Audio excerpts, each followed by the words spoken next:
Bueno, muy contenta de que nos encontremos hoy aquí. Les cuento a todos que Cristina es la organizadora de esta tercera cumbre, ¿no? ¿Ya? ¿Tercera cumbre?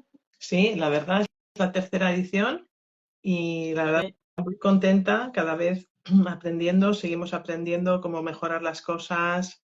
Pero bueno, contamos con personas como tú, Verónica, que estás desde el principio, ¿verdad? Que nos has acompañado en todas las ediciones y la verdad que súper contenta de poder tener personas como tú, ponentes como tú, con tanto conocimiento y tanta sabiduría de vida que nos compartís en estas cumbres. Así que bueno, muchísimas gracias, Verónica, también por esta invitación. Sí, hermoso. A mí me parece que son espacios tan necesarios en estos tiempos, ¿no? Siempre digo que la pandemia nos dejó algunos regalos también, no fue todo malo, y uno de los regalos que nos dejó la pandemia es esta cercanía con estos espacios de servicio a la comunidad, ¿no? Lo nombro siempre así, espacios donde podemos compartir el conocimiento que hoy tenemos, también y específicamente en relación al trauma. Creo que esta es otra de las perlitas de la pandemia que nos dejó a todos mucho más en tema y ya no es tan extraño hablar de trauma. Y eso creo que es un gran paso para toda la humanidad y bueno, por supuesto, la posibilidad de abrir espacios de conversación y de comunicación en las distancias, ¿no? Como todos estos medios de comunicación nos acercan, nos permiten llevar experiencias, conocimiento, posibilidades sin límite a todos los rincones del planeta y eso entiendo que es también un gran regalo. Así que, bueno, yo les cuento a todos que Cristina es la organizadora de estas cumbres de trauma de desarrollo, fue en la primera y la segunda edición, y esta tiene un tema tan interesante y tan importante de tratar en estos tiempos, que yo también celebré mucho tu invitación, y es el trauma en la adolescencia, ¿no? Cómo podemos acompañar a nuestros adolescentes, que hablando de la pandemia también es un punto importante, han vivido una experiencia, diría, global de altísimo estrés por lo que ocurrió en 2020, 2021 y todas las huellas que esto ha dejado y que, bueno, estamos también recogiendo como experiencias clínicas, quienes trabajan con adolescentes o en mi caso con familias. Y para todos los padres siento que es muy importante que tengan hijos adolescentes, tener otra mirada sobre lo que ocurre en esa etapa tan importante, tan rica y de tanta oportunidad de reparar, de revisar, de reconstruir, ¿no? Cuestiones que puedan haber sido dolorosas o disruptivas en la infancia.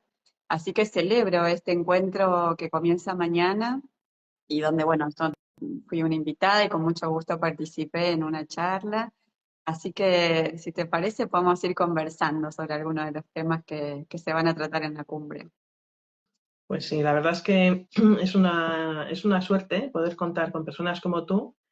Que bueno, deciros los que estéis apuntados en la cumbre que os recomiendo muchísimo la entrevista de Verónica, porque como tú bien explicas al comienzo de la entrevista, ahí compartes tu vivencia como persona, como madre y como terapeuta. Es decir, es una visión completísima de alguien que está viviendo en la etapa de la crianza con adolescentes en casa y de alguien que se dedica a terapia de familia desde hace años, constelaciones familiares y bueno, que además de origen eres médico, cardióloga y me parece un perfil interesantísimo toda la combinación de esos saberes y esa sabiduría inmensa. Entonces, bueno, la idea es comentar un poco alrededor del tema de tu entrevista. Tu entrevista se llama De problemas de conducta a soluciones en la vincularidad. Porque, claro, ¿verdad? Se escucha tanto decir que la adolescencia es un gran problema, significa un gran problema de conducta, es una etapa convulsa, de mucha rebeldía. Bueno, es como se suele ver, muy difícil para los padres, las familias. Y lo que me encantó de tu enfoque, Verónica, era que precisamente hablas de la vincularidad como la solución, verdaderamente, para todos esos problemas de conducta. Entonces, no sé si quieres comentarnos un poco, porque comienzas tu entrevista hablando de cómo la adolescencia tiene mala prensa, ¿verdad? Y, Mm, y cómo es también esa vulnerabilidad y ese cambio. Si nos quieres contar un poco, una pincelada solo por introducir aquí. mm. Bueno, esto me parecía tan importante, ¿no? Que ocurre a nivel social cuando se cuenta, ¿no? Sí, tengo hijos adolescentes, estamos transitando la adolescencia de los hijos. En general, la respuesta de la contraparte es, uy, pobre, te compadezco, qué difícil, ya va a pasar, ¿no? Como todas estas lecturas que es interesante ver que ya hay un trasfondo, una percepción colectiva de que la adolescencia es una etapa terrible, es una tragedia, ¿no? Como si se pudiera borrar dentro del ciclo vital, pareciera que lo borraríamos. Y también estamos diciendo con esto que esto que nombrabas, ¿no? Los adolescentes por naturaleza, ¿cómo son? Y bueno, son rebeldes, son contestatarios, son intensos, son bastante impredecibles, empiezan a armar esta cosa de secretos, ¿no? Entonces a veces es relativamente fácil saber cómo criar, cómo cuidar, cómo acompañar a un niño pequeño, y por esto no digo que no tenga sus dificultades, pero sabemos que lo que sucede en la adolescencia, bueno, a las familias, a las escuelas, a la comunidad, nos deja a veces sin recursos, ¿no? ¿Cómo hacemos cuando hay que estar cerca, pero a su vez respetar las distancias, la privacidad, los tiempos, el deseo de comunicar, de no comunicar? Y se nos juegan muchas cuestiones personales ahí, ¿no? Y qué fácil es ser padres de adolescentes que no traen problemas, que hacen caso, que hacen todo lo que necesitamos que hagan, que se ocupan de los hermanos, que hacen sus cosas, estudian, no traen dificultades, ¿no? Y bueno, van a ver en la charla también de adolescentes vulnerables, ¿no? Donde hay necesidad de mucha mirada, de mucha atención, de trabajo incluso, aquellos que nosotros consideramos que son los que no traen problemas. Y por supuesto que los adolescentes que nos traen dificultades también requieren atención, también requieren mirada, pero creo que sobre todo requieren relación, ¿no? Esto que nombrábamos como el título de la cumbre, y ese es el gran desafío en todos los momentos de la crianza para las familias, para los padres, porque en la vincularidad estamos heridos, los padres estamos heridos, los adultos tenemos heridas en nuestra historia vincular y por supuesto eso se manifiesta en la familia, se manifiesta en la comunidad, se manifiesta en el colegio, ¿no? Decíamos, después de la pandemia, ¿no? 2020, la crisis ocurrió fuertemente en los hospitales, en las salas de salud. 2021 en adelante, y sigue en esa línea, las crisis ocurren en las escuelas. Yo decía, las guardias se trasladaron a las aulas, porque todo lo que no se pudo integrar, digerir, resolver, hablar, sentir en la familia, bueno, pasó al aula, se está jugando entre los pares, ¿no?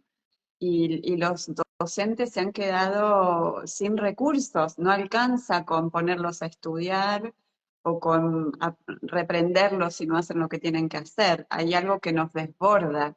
Entonces, la pandemia lo que hizo fue poner una lupa, ¿no? Como si hiciéramos un zoom y miráramos con mucho más detalle una problemática que ya estaba ahí, pero que no habíamos tenido de pronto la disponibilidad para mirar y ahora se está haciendo más urgente. Así que creo esto, ¿no? Que los problemas de conducta son expresión de procesos que en muchos casos son saludables y que los adultos necesitamos mirar mejor de qué se trata nuestra forma de responder a esta experiencia de nuestros hijos, experiencia vital que puede ser totalmente normal, pero que nos interpela, ¿no? Nos interpela en términos de, bueno, ¿cuánto has podido vivir tú tu adolescencia?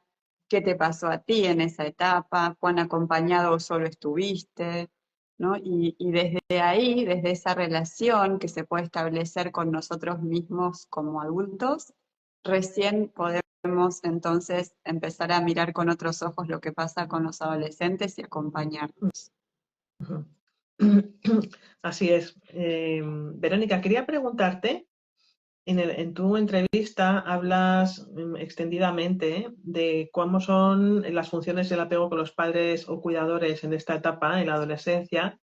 Si nos puedes hacer un resumen, una pincelada de un poco lo que nos compartes allí en la entrevista, y es cómo se ha de hacer, o sea, cuál es el cambio para los padres, cuál es el reto y el cambio en esta etapa. Mm.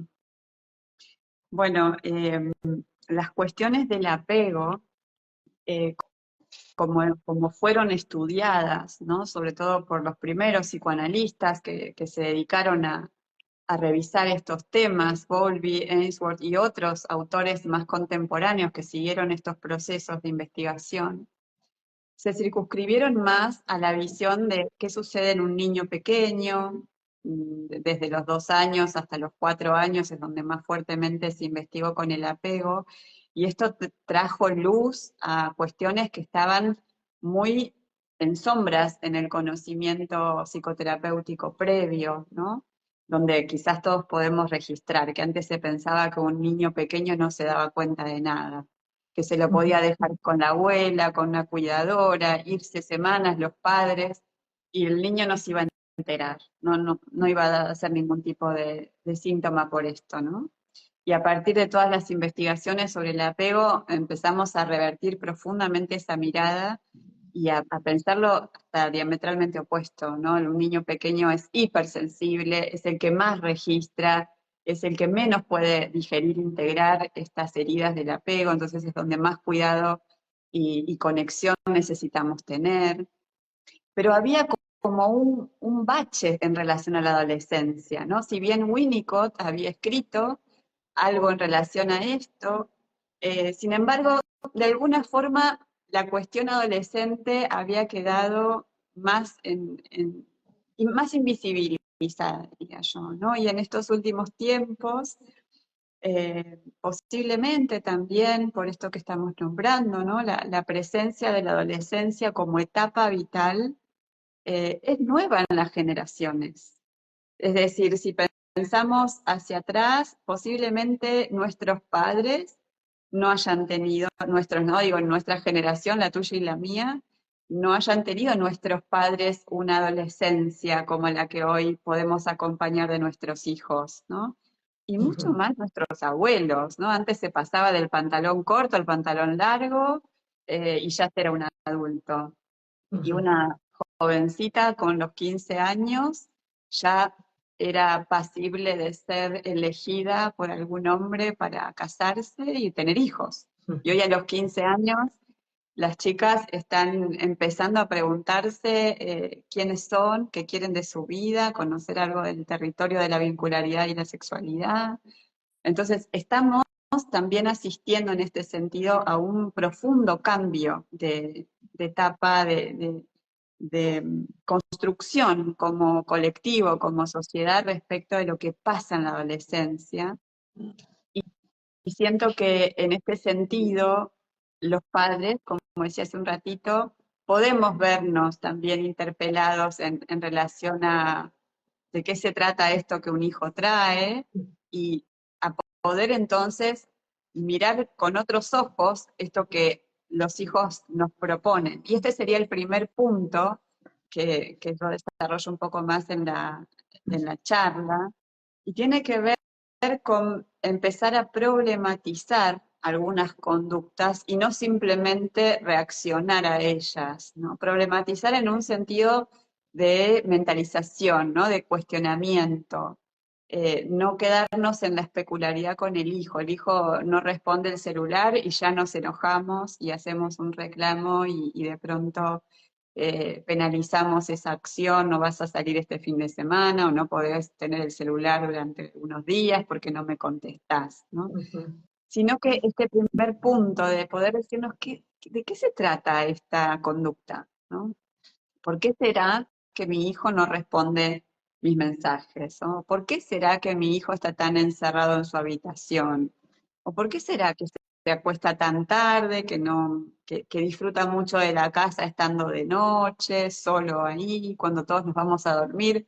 A veces los adolescentes es como que se despiertan, ¿no? Empiezan a circular por la casa y los espacios. ¿De qué se tratará esto?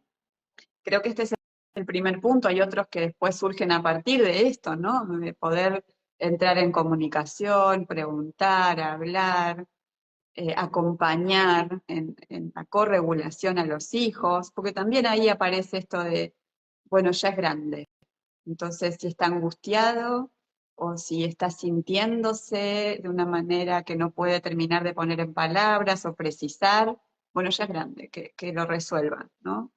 Y es lo mismo que pasar del pantalón corto al pantalón largo, ¿no? Es como si el reloj biológico de pronto determinara el proceso psicológico, y sabemos que esto no es así, que el reloj biológico propone un tiempo, pero que todo el proceso psíquico que se requiere para madurar lleva mucho tiempo, y sobre todo en los seres humanos desde el principio de la vida hasta la adultez, y después de la adultez también, pero con otra finalidad, necesita del otro. Nosotros necesitamos del otro para aprender a corregular, para aprender a significar lo que nos sucede, para ponerlo en palabras y para entrar al mundo de los cánones sociales, ¿no? Que un niño entra en conexión social con la sonrisa, con el juego, con el balbuceo, ¿no? Como los primeros estímulos de comunicación, pero el adolescente también necesita seguir aprendiendo con sus padres y luego con los pares y otras figuras que elija por fuera de la familia, a cómo es entrar al mundo de los otros, ¿no? Al mundo de la vincularidad, al mundo humano. Así que resaltaría esto, ¿no? Poder hacernos preguntas en lugar de reaccionar. ¿De qué se trata esta conducta? Porque la conducta comunica algo, pero no podemos nosotros ponerle palabras a eso. Necesitamos que sea nuestro hijo el que nos explique, el que se escuche y a través de escucharse se conozca y también habite la relación. Y todo eso comienza con una actitud de los padres, una actitud que no penaliza, una actitud que está con su mirada, habitando el amor que hay en ese vínculo y abriéndose al milagro, ¿no? Porque también en los adolescentes aparece esa otra persona que son nuestros hijos, ¿no?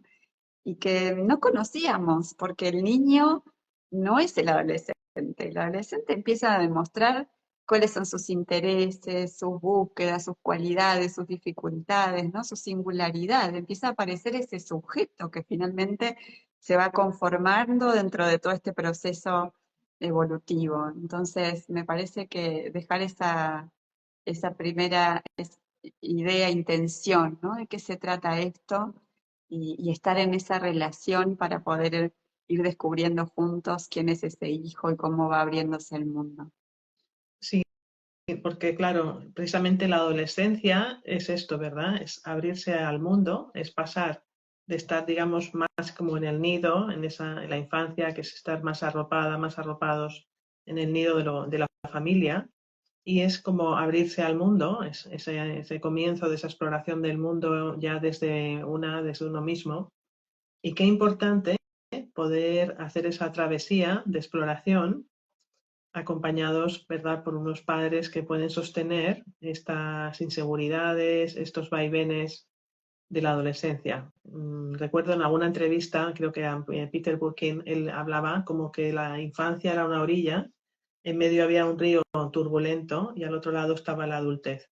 Y qué importante atravesar esas turbulencias de la adolescencia en una buena barca, ¿verdad?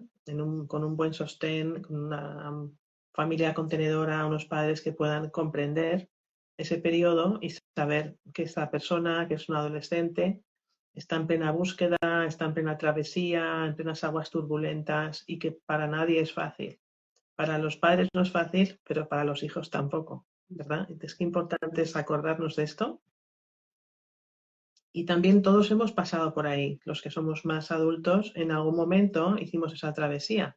Y bueno, también sabemos a través de, bueno, pues ya de lo que es la investigación más terapéutica, cómo una buena travesía, con un buen sostén, con una barca contenedora, una buena familia contenedora, permite llegar a la adultez de la mejor forma posible. Es decir, permite explorar el mundo, desarrollar cualidades, desarrollar capacidades, como tú también explicas, lo importante que es poner al alcance capacidades, o sea, recursos para que se puedan desarrollar capacidades, que puedan explorar diferentes campos de conocimiento, de desarrollo personal, pues para que cuando se llega al otro lado, la persona ya tenga más una idea de cuáles son, digamos, sus talentos principales, por dónde le gustaría continuar ese viaje, pero ya de una manera más tranquila, ¿no? ¿Verdad? Durante la adultez. Pero claro, el problema es que muchas veces la adolescencia simplemente se ve como esa travesía turbulenta, atravesarla lo antes posible, y en muchos casos tampoco se ponen tan a disposición realmente todos los recursos. Es decir, se enfoca, y sobre todo hoy en día, es una cosa que también se comenta en la cumbre, se enfoca mucho, ¿no?, hacia ciertas habilidades, hacia el estudio de cierto tipo de materias, hacia, o sea, digamos que es ser productivas, ser productivos, tener éxito en esta sociedad en donde se valora pues las capacidades de, bueno, de desempeñar una serie de profesiones más orientadas hacia una intelectualidad o un desarrollo más racional, ¿verdad? Y todo lo que va del otro lado, o sea, todo lo que tiene más que ver con la creatividad, con el poder, bueno, explorar otras capacidades más artísticas, suele estar muy denostado. De hecho, en los estudios oficiales, al menos aquí en España, es prácticamente inexistente. Todo esto se explora de forma privada fuera de las escuelas, en la inmensa mayoría de los casos. Es decir, que si a un adolescente le estamos, digamos, poniendo una visión más de túnel y le estamos enfocando demasiado, pues esa persona puede que tenga esos talentos, pero en muchos casos no. En muchos casos tiene otros talentos que ni siquiera tiene oportunidad de explorar.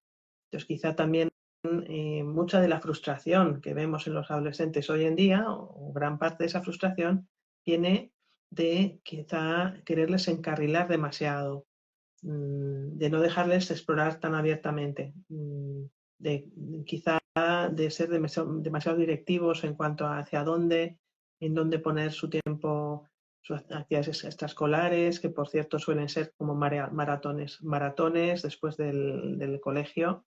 En fin, de todo esto hablamos en la cumbre y también tú hablas en tu entrevista de cómo este equilibrio que ha de haber entre los sistemas de apego que ofrecen los padres, la familia y el sistema de exploración, ¿verdad? Así lo nombrabas tú en tu entrevista, Verónica. Si nos puedes contar un poco acerca de tu visión de cómo hacer este equilibrio entre los sistemas de apego y de exploración. Sí.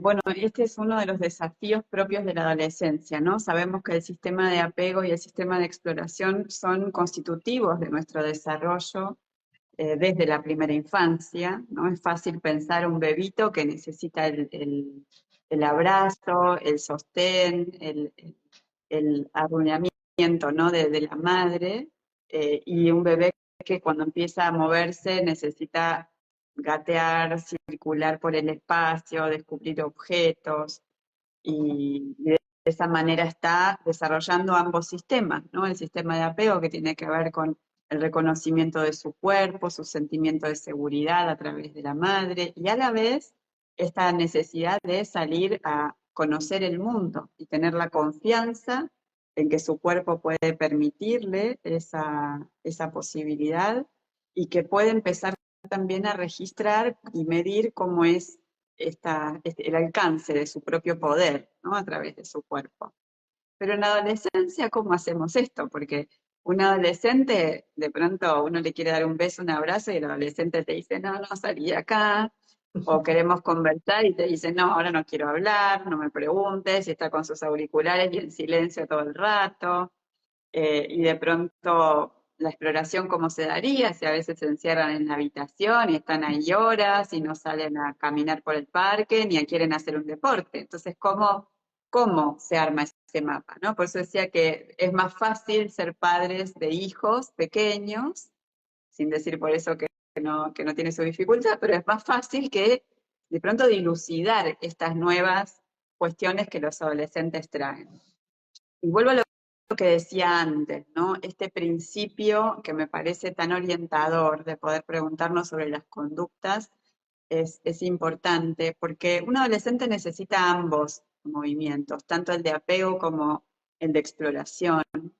Necesita seguir procesando, interiorizándose de cómo es para él mismo ahora sentirse seguro, dónde están sus lugares de seguridad, y cómo es también para él mismo confrontar con ese mundo que está por fuera de él, o de ella, por supuesto, y que va a requerir, que va a exigirle otras maneras de adaptación y también de encuentro con esto desde su propia singularidad, ¿no? Entonces, quizás como orientación, esto lo hablo más ahí en la charla, pero como orientación, tener conciencia los adultos que nuestros hijos adolescentes siguen requiriendo tanto de ese lugar seguro, del apego que le dan sus padres y su hogar en general, como siguen requiriendo también ese impulso y la confianza que los padres les dan a los hijos de que pueden salir al mundo cuando pueden y con los recursos que pueden. Y en ese punto hay una situación particular que es cómo acompañamos a los hijos adolescentes desde el cuidado poniendo ciertos límites, ¿no? Porque la introducción del concepto de los límites en la adolescencia es desafiante para los adultos, pero es muy importante también no perder ese legítimo y necesario lugar de los padres y de los educadores en general respecto de los adolescentes. Porque muchas veces la crianza y el buen amor, podemos decirle así, requieren justamente de la percepción muy precisa y particular de cuando un hijo necesita un límite y esa es la expresión del cuidado y de la educación. Y cómo transmitir ese límite y desde dónde el adulto está queriendo proponer ese límite. Porque ahí se nos juegan cuestiones personales también, ¿no? A veces los adolescentes se ponen rebeldes, contestatarios, incluso desafiantes o irrespetuosos, ¿no? Entonces, ¿cómo poder instalar un límite sin que esto se nos vuelva un juego de poder, una cuestión jerárquica solamente, ¿no? Como yo soy tu padre y te digo que hagas esto y lo tenés que hacer porque yo te lo ordeno,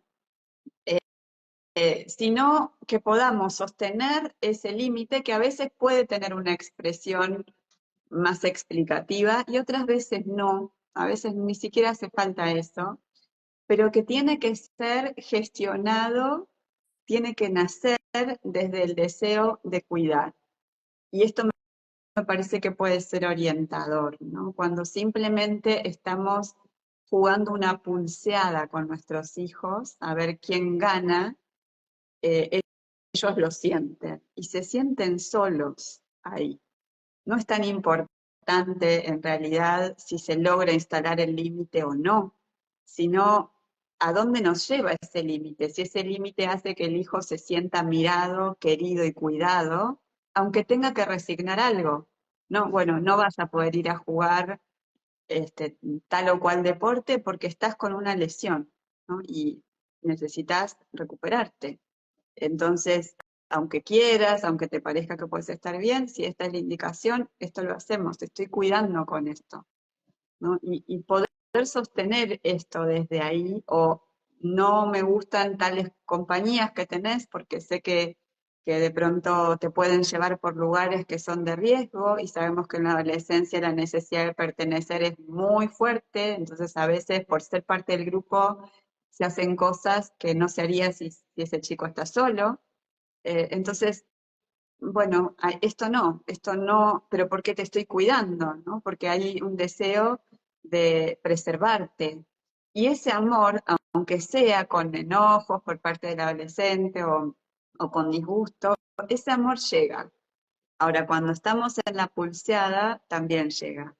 Y el chico se siente solo y nosotros nos sentimos poderosos, pero de pronto hemos lastimado un área sensible en la relación, en el apego con ese hijo, ¿no? Entonces creo que es desafiante esta propuesta en la adolescencia, pero también es muy valioso poder tomar el desafío como padres, no, no abandonar ese lugar, no abandonarlo a la escuela, no abandonarlo a las pantallas en general, ¿no? A veces los chicos se pasan horas en estos dispositivos, pero porque en el fondo no hay nadie ahí para ellos, ¿no? Para una conversación, para una invitación a hacer algo juntos que pueda ser de interés para él o para ella también. Sostener la relación es muy importante y ahí los límites pueden ser muy amorosos, aunque sean áridos, ¿no? Aunque sean difíciles, pero con naturalidad vamos a saber cómo operar ahí. Y si no, también quiero traer una cosa muy importante, y es el concepto de que los padres necesitamos acompañamiento muchas veces por parte de otros pares, ¿no? En ciertos momentos desafiantes de la vida como padres, o sea, de la crianza de nuestros hijos. Y este momento de la adolescencia puede ser uno de ellos, no es el único, pero puede ser que necesitemos conversar con otros para sentirnos también apoyados y acompañados por espacios de comunidad, digo, con amigos, con padres que están pasando por situaciones parecidas, en espacios terapéuticos, hay muchas posibilidades, pero a veces la soledad de estos momentos desafiantes no es buena consejera, porque en esa soledad entramos en circuitos de repetición, ¿no? De cómo fuimos criados. Bueno, mi padre hacía esto, entonces yo hago lo mismo contigo.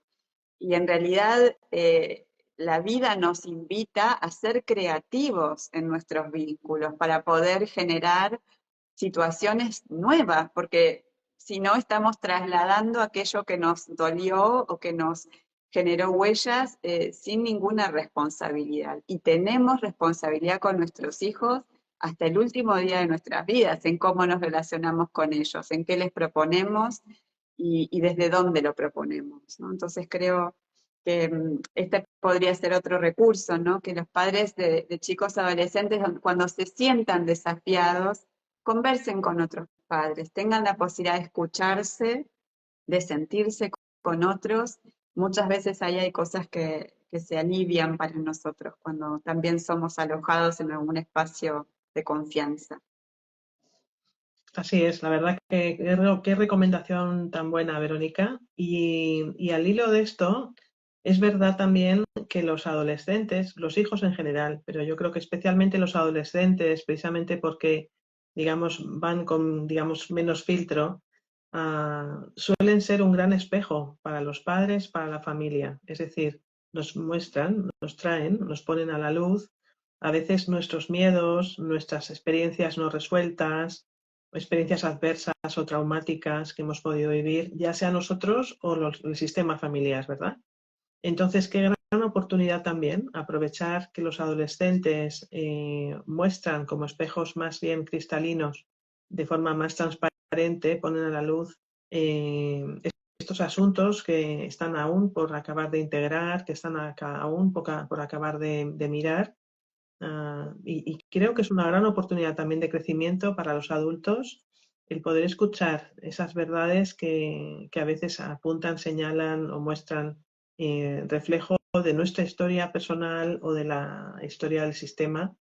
¿Cómo sueles tratar esto tú en constelaciones o en las terapias que haces de familia? ¿Cómo lo sueles abordar? Es muy importante este tema que traes, Cristina, porque yo diría que en todas las etapas los hijos nos muestran algo, ¿no? Pero a veces la adolescencia es realmente por el proceso de desarrollo neurofisiológico que se vive en la adolescencia, que es un proceso increíble, lo que pasa en el cuerpo, ¿no? Y en el sistema nervioso de un adolescente. cuántos cambios ese adolescente vive, ¿no? El cerebro cognitivo está en obra, ¿no? Como a veces se ve en la ciudad que aparecen estos carteles de disculpe las molestias, estamos trabajando. Bueno, esto pasa con el cerebro cognitivo, todo el mesencéfalo y el área de las emociones está terriblemente exacerbado, entonces tenemos chicos que sienten mucho y no tienen filtro, que es el cerebro cognitivo, para operar sobre sus emociones, así que es como un cóctel ideal para que se produzcan todas estas explosiones, ¿no? De todo tipo, donde de pronto hay una sensación de tristeza en otro momento de la vida, en ese es la depresión más profunda, o bueno, o una cuestión de desencuentro y de malestar, es una crisis de rabia. Entender esto me parece importante, ¿no? Que es propio de su proceso neurofisiológico y que es necesario como adultos, y en este sentido, como padres o como cuidadores, quienes sean los que están en contacto con los chicos, mirar esto así, ¿no? No es que es una persona que está con trastornos de los impulsos, simplemente está viviendo ese proceso de desarrollo, ¿no? Y en esos movimientos que se dan naturalmente en la adolescencia, a veces se nos gatillan experiencias traumáticas, ¿no? Personales o familiares. Entonces, de pronto puede pasar que un hijo empiece a contestar un poco mal, o a ponerse desafiante, o a subir el tono de voz, y, y eso en un padre o una madre puede pasar como, bueno, tranquilo, bájame la voz o háblame mejor porque no hace falta que me grites. Y en otro que quizás vivió, por ejemplo, una situación de violencia en su historia como hijo por parte de alguno de sus padres, esto puede ser un gatillo donde se unen, confluye la experiencia del presente con una experiencia de mi propio pasado, ¿no? Y donde me sentí violentado, donde me sentí sometido, donde me sentí maltratado o fui maltratado efectivamente. Entonces de pronto puede ser que ante esa misma situación un padre se empiece a sentir impotente, ¿no? O muy enojado, lo contrario, y quiera responder ante el hijo desafiando su conducta como hubiera querido responder ante ese padre o madre que fue en realidad violento y maltratador. Y entonces podemos llegar a hacer cosas que dañan la relación con nuestro hijo, porque cuando nos activamos en términos del trauma, ya no vemos al otro, ni somos nosotros en ese momento vital en el que estamos, no somos la madre con el hijo, sino que somos la hija con la propia madre, por ejemplo, que fue violenta, ¿no? Y no somos conscientes de ese proceso. Entonces es tan importante observarnos ahí, ¿no? ¿Qué será que me pasa que cuando mi hijo me levanta la voz, algo en mí se pone en alerta máxima, ¿no? Y siento una ira enorme que no puedo casi frenar, ¿no? O lo golpearía, o le gritaría, mucho más. ¿No? Me doy cuenta, eso podemos registrar, que de pronto es desproporcionado el monto de nuestra respuesta o posible respuesta respecto de aquello que está ocurriendo.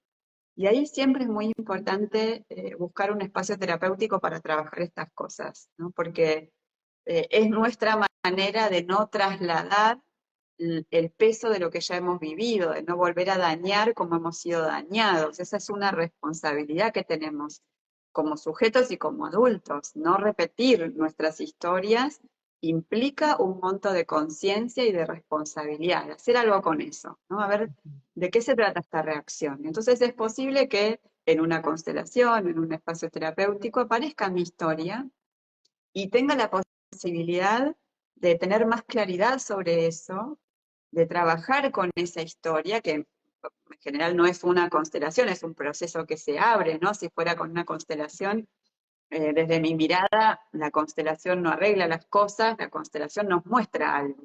Y nosotros tenemos después que tomar responsabilidad y hacer el trabajo, ¿no? En nuestro día a día, con esa nuestra historia que se devela en una constelación, ¿no? Por supuesto, nos ayuda mucho porque nos da recursos, porque vamos viendo cuál podría ser un camino más saludable, y muchas veces hay mucho alivio, pero siempre es importante alojar ese poder, ¿no? El trabajo personal es lo que cambia nuestra vida. Es ese día a día donde seguimos estando conscientes, y entonces quizás en una constelación aparece esa experiencia con nuestros padres, y bueno, en la siguiente situación, cuando nuestro hijo de pronto se ponga muy intenso con sus emociones, en lugar de reaccionar igual, podemos quizás decir, bueno, esta emoción que a mí me surge es de esa adolescente que yo fui y es con aquel padre o madre que yo tuve, y él es solo mi hijo, ¿no? Y ese trabajo cotidiano, ¿no? Que es ir como tomando de a sorbitos ese proceso, es lo que genera los cambios duraderos y transformadores en los vínculos. Y a veces hasta lo podemos compartir con nuestros hijos, ¿no? A veces hasta les podemos contar en un proceso, en un momento adecuado del proceso. Mira, cuando tú me gritas así, me recuerda algo que yo viví en mi adolescencia, y, y me siento triste y dolorido por eso. Entonces, a veces cuando reacciono mal, no tiene que ver contigo, tiene que ver conmigo. ¿Y cuánto eso libera la relación? Porque si no, esto que no queda explicitado, lo que no queda dicho, el chico lo toma como algo propio. Debe ser que yo estoy mal, que mi mamá se enoja así tanto conmigo, que no soy digno de la palabra, que no soy digno de una expresión amorosa. Se empiezan a armar esos desencuentros en las relaciones. Entonces, quizás hasta en un momento adecuado es interesante compartir con nuestros hijos esto que vamos reconociendo, ¿no? Como nuestras perlitas del proceso, ¿no? Me doy cuenta de que esto es mío, no tiene que ver contigo. Vos estás bien, es tu momento, y ahora lo sentís todo muy intenso, ya se va a ir acomodando, ¿no? Pero mi enojo me pertenece y yo me ocupo. Esto se puede llevar a la relación real, no queda solo en un taller entre representantes. Y es muy reparador, y genera mucha intimidad. La intimidad como concepto de conexión en un vínculo, ¿no? Cuando estamos en intimidad con alguien es porque estamos conectados con esa persona. Y con nuestros hijos la intimidad no está dada. Podemos estar muy lejos de nuestros hijos, aún compartiendo el mismo espacio físico, ¿no? No por ser títulos, ¿no? Madre, hijo, padre, hijo, somos íntimos. No, la intimidad es una construcción de la relación, es una construcción en el estar en contacto, y por supuesto la adolescencia requiere una intimidad respetuosa de los momentos donde nuestros hijos están disponibles para salir al encuentro, y no forzarlos, no condicionar a que tiene que ser cuando nosotros queremos, ni como queremos, sino que ahí empieza a aparecer un otro distinto de nosotros que tenemos que respetar también. Así es, ¿verdad? Qué importante ser capaces, primero, de darnos cuenta de que tenemos un otro delante, una otra persona, y también poder observar lo que se nos activa, poder reconocer eso que se nos activa, porque en realidad es una oportunidad de hacernos conscientes los adultos. Muchas veces esa reactividad del adulto viene, ¿verdad?, de la huida, de no querer tomar conciencia, de seguir poniendo a un lado la historia propia o la historia familiar. Así que, bueno, que seamos capaces de aprovechar esta etapa crucial, maravillosa, que es la adolescencia, tanto para acompañar a los que están viviéndola como para nosotros poder autoobservarnos, ¿verdad? Y esa autoindagación que nos ofrezca más y más conciencia y más transformación. Yo no sé, Verónica, si quieres añadir algo más. Estamos llegando hacia el final del live que estamos haciendo hoy. Sí. Bueno, quizás agregar esto que a veces vemos mucho en el trabajo de constelaciones familiares, y que son los sentimientos adoptados, ¿no? O las transmisiones transgeneracionales, o que tienen una correlación con el trauma colectivo. Como yo di recién el ejemplo de una cuestión que es como muy directa, ¿no? Una madre que vive violencia de niña o de adolescente puede verse activada ante una situación con su hijo, pero a veces estamos ligados a historias transgeneracionales y, y quizás, por ejemplo, puede ser que un papá o una mamá tenga un temor muy desproporcionado de que su hijo empiece a salir al mundo, ¿no? En la adolescencia, porque quizás su abuelo, por ejemplo, su bisabuelo, perdió un hijo porque tuvo que ir a la guerra, porque lo llamaron de adolescente a la guerra y se fue y nunca volvió. Y quizás son estos relatos que a veces están en la novela familiar y otras veces ni siquiera se cuentan, o no se cuentan de primera mano, hay que ir a preguntar muy específicamente porque el dolor hace que en la familia sea difícil abrir los temas que han quedado replegados, ¿no? Y que se resolvió la posibilidad de seguir adelante gracias a que surgió el recurso de ese silencio, ¿no? Pero es un recurso limitado, sirvió para que la vida pueda seguir ahí, pero después el silencio trae otros problemas.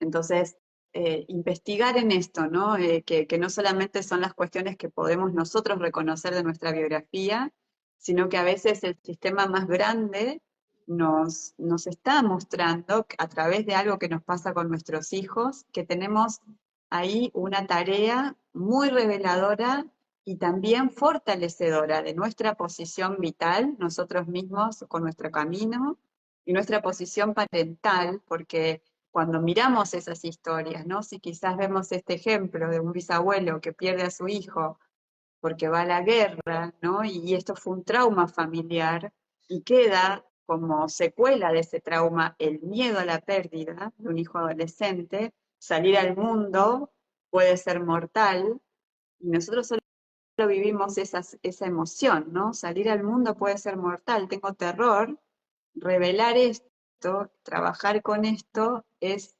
pura salud para nosotros mismos y para nuestros hijos, porque van a poder saber también más de la historia que los habita, ¿no? Van a conocer más de su propia historia y quizás de sus propios miedos a la pérdida que se vayan a manifestar a lo largo de su propio camino. Y por último, la idea de que nuestros hijos no necesitan padres perfectos, porque no existen los padres perfectos, ¿no? Creo que Winnicott decía suficientemente buenos, es decir, que tengan esta capacidad de alojar con el apego y de soltar para que salgan a descubrir el mundo, confiando en sus recursos, dándoles mirada y soporte en la distancia en la que tengamos que estar como padres, y yo agregaría a eso padres conscientes, ¿no? Necesitamos reconocer nuestra capacidad de estar con nosotros mismos y con todo lo que nos pasa en el camino y en el desafío de la crianza y en el desafío de nosotros mismos de estar vivos, ¿no? Porque hay mucho de este proceso que si se lo trasladamos a los hijos, por vos lo miro, también les estamos pasando una carga, ¿no? Es ser conscientes porque esa es nuestra tarea como seres humanos, es trabajar con nosotros y por añadidura nuestros vínculos se vuelven más livianos y más íntimos y más conscientes también. Así que ser padres conscientes creo que sería una linda invitación.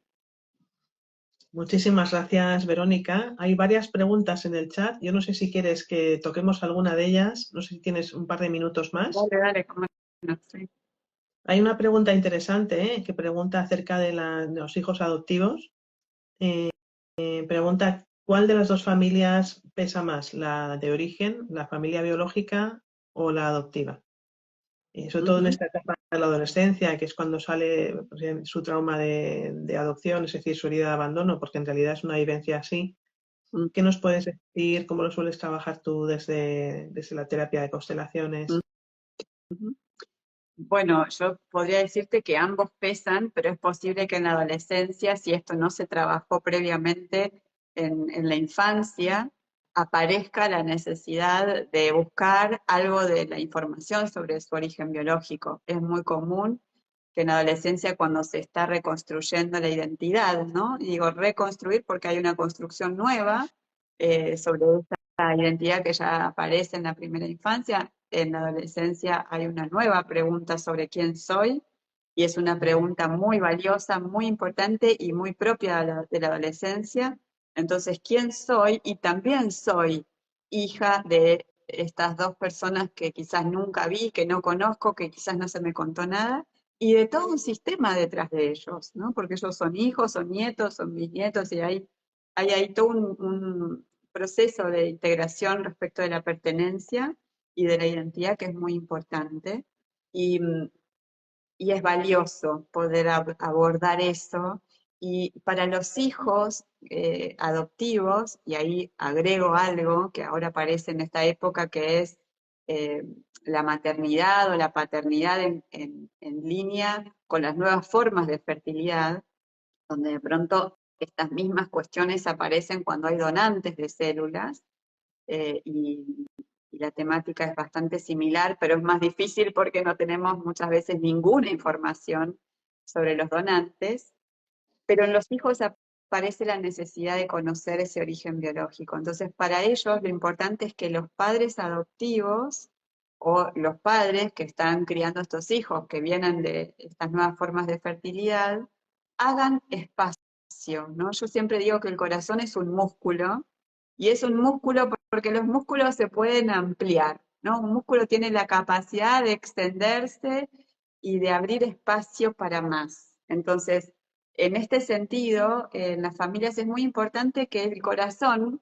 el músculo del corazón, dé espacio a que esos hijos puedan amar, incluir, agradecer, honrar la vida por parte de los padres biológicos, de los donantes de gametos y todo su sistema, y eso no nos deja afuera.